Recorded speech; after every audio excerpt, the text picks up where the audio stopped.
Israel has launched its deadliest airstrikes on Gaza since January, killing hundreds and ending a fragile 2-month ceasefire.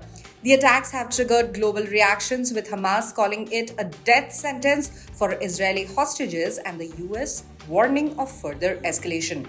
Israel carried out a massive wave of airstrikes across Gaza on Tuesday, killing at least 326 people, according to the Palestinian Health Ministry. This marks the most intense bombardment since the ceasefire began on the 19th of January. Hamas called Israel's attack a unilateral decision to cancel the ceasefire. A statement from the group said, and I quote, Netanyahu and his extremist government are making a decision to overturn the ceasefire agreement, exposing prisoners in Gaza to an unknown fate.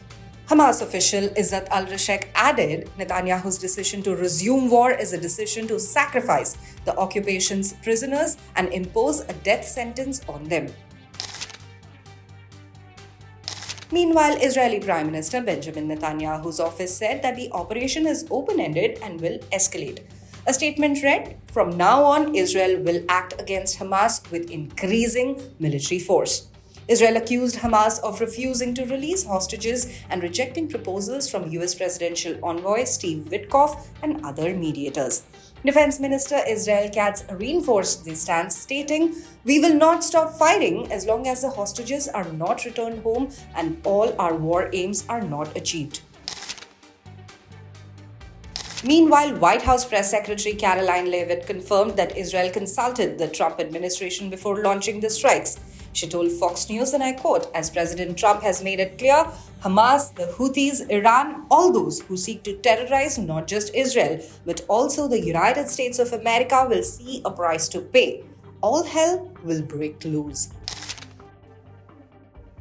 The Hostages and Missing Families Forum, representing families of captives, accused the Israeli government of abandoning their loved ones.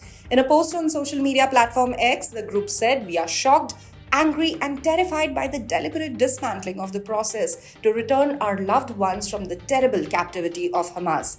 They questioned why the government backed out of the ceasefire agreement instead of prioritizing the hostages' return. On the other hand, Yemen's Iran-backed Houthi rebels vowed to intensify attacks in support of Palestinians. Their Supreme Political Council declared the Palestinian people will not be left alone in this battle and Yemen will continue its support and escalate confrontation steps.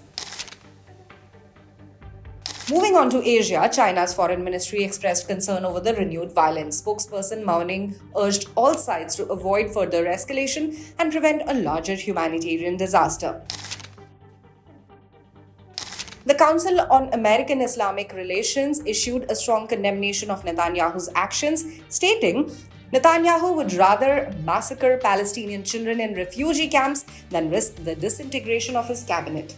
The group called on President Trump to salvage the ceasefire agreement.